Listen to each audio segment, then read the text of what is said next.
You ever walk into a room thinking it was just another late-night debrief, only to realize the door clicking shut behind you meant you were no longer in charge of your own body? That was me, standing frozen in the briefing room, the fluorescent lights above dimmed, the blinds pulled shut, and Ava, my commanding officer, already leaning against the desk like she had been waiting for me all night. Her gaze pinned me before a word left her lips. And in that first 30 seconds, I knew two things with absolute clarity. 1, she wasn't going to let me leave, and 2, I wasn't sure I even wanted to. Her control wasn't in the badge she wore, but in the way her eyes traveled slowly down my body, in how she stood taller without even moving, in how she had already made the air in the room hers. That was the start of the longest night of my life, one that had nothing to do with paperwork and everything to do with surrender. The desk lamp glowed amber, throwing shadows against the walls, and Ava's silhouette sharpened like something carved from steel. "Lock the door," she said, voice even, not raised, not needing to be. Her authority sat heavy in my chest. I turned, fumbled, and obeyed. The click of the lock echoed louder than it should have, like sealing myself inside with her. When I faced her again, she hadn't moved. She didn't need to. She just tilted her head, lips tugging at the faintest smirk, as though she'd predicted every reaction of mine before I made it. My pulse pounded in my ears, betraying me. "Do you know why you're here?" Ava asked, low, deliberate. I swallowed. My throat was dry. For debriefing? The word broke halfway out of me, unsteady, a joke of an excuse. Her smirk deepened, predatory. Not the kind you're used to. Her boots echoed against the tiled floor as she pushed off the desk, crossing the space slowly, every step intentional. I felt the distance between us shrink like a noose tightening. By the time she stopped in front of me, the scent of her leather jacket and faint perfume wrapped around me like invisible shackles. I wanted to step back, but my body wouldn't listen. She was already inside my head, already rearranging what belonged to whom. Ava lifted her hand, just brushing the line of my jaw with her fingertips, not tender, but testing, like she was mapping out property. "You walk around this station like you're untouchable," she murmured. Her eyes didn't blink. "But tonight, you're standing in my room, and I decide how this goes." Her tone alone was enough to weaken my knees, but it was the silence that followed, stretched deliberate, that undid me more. Ava thrived in the unsaid, in the pauses, in the power of making me fill in blanks with fear and desire alike. She leaned closer, her breath warm against my ear. "Tell me, are you ready to follow orders, or do you need me to make you?" My lips parted, but nothing came. Ava chuckled darkly, the sound vibrating low against my skin. "That's what I thought." She took my wrist, firm but not violent, guiding, no, controlling, until my hand rested flat against the desk. Her grip pressed me there. Not painful, not breakable, just absolute. "Feel that," she whispered. "That's control. Mine." Every muscle in my body tightened, yet a strange heat spread across my chest. My badge, my title, my uniform, none of it mattered here. Ava stripped it away, without touching more than my wrist. When she finally let go, my hand stayed against the desk, as if my body still belonged to her command.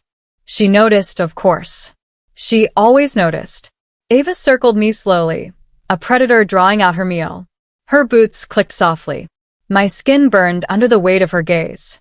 She stopped behind me, close enough that her breath brushed the back of my neck. "You want to resist," she said, her voice velvet and knife-sharp all at once. "But you won't." I hated that she was right. My heart betrayed me, pounding harder, faster. She hadn't touched me again, but I felt her everywhere, the heat of her body behind me, the promise of what she could do if she wanted to. Her hand slid onto my shoulder, then pressed down, forcing me just slightly forward onto the desk. My palms flattened instinctively, bracing. Ava's control was total, yet she didn't need to use force. It was the suggestion, the sheer weight of her intent, that bent me. "You think rank makes you strong," she murmured, leaning down until her lips nearly grazed my ear. "But strength isn't about what you wear. It's about who holds the line." She paused, her breath warm, her presence suffocating in its intensity. "And right now I hold you."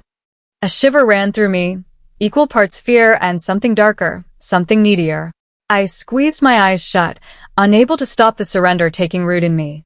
Ava straightened, pulling back just enough to make me crave her nearness again. She let silence hang, drawing me tighter into her rhythm. Then she ordered, crisp and final, "Stand up straight. Face me." I obeyed instantly, the reflex shocking even me.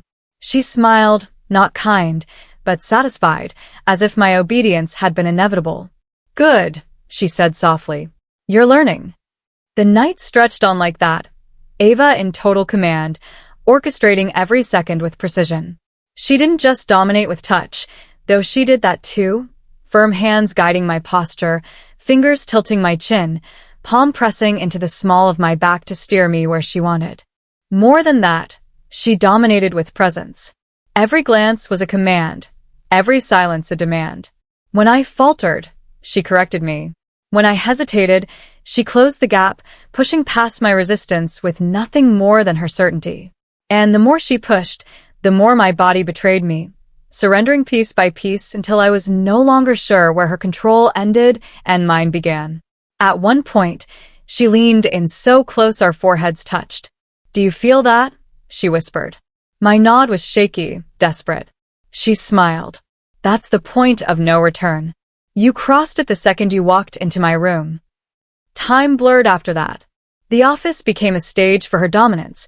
The desk, the chair, the wall, each space transformed by the way she positioned me, by the way she moved around me like a force of gravity I couldn't escape. I wasn't her colleague tonight. I wasn't her equal. I was her captive, her subject, her proof that control was more intoxicating than anything else. And the terrifying part? I wanted it. By the time she finally released me, hours later, my body hummed with exhaustion and adrenaline. My shirt clung to me, my hair was disheveled, my chest rose and fell like I'd run miles, yet Ava looked untouched, composed, immaculate, as though this had been routine. She studied me one last time, her gaze searing into my skin. "Now," she said calmly, almost gently, "you understand what confidential means." And with that, she unlocked the door and left me standing there, ruined and remade in the same breath.